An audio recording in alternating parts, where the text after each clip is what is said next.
You ask Tiger to solve. This deals with linear equations with one unknown. The final result is m equals 6. Let's solve it step by step. Simplify the expression. Expand the parentheses. Multiply the coefficients.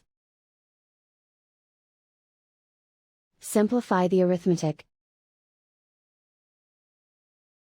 Swap sides.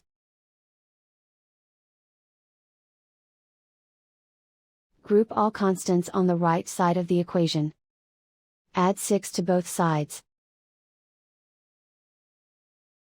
Simplify the arithmetic.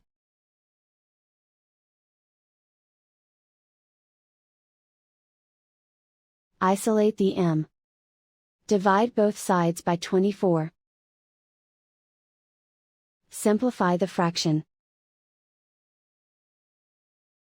Find the greatest common factor of the numerator and denominator.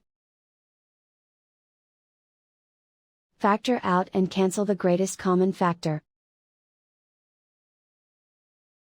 And so the final result is m equals 6.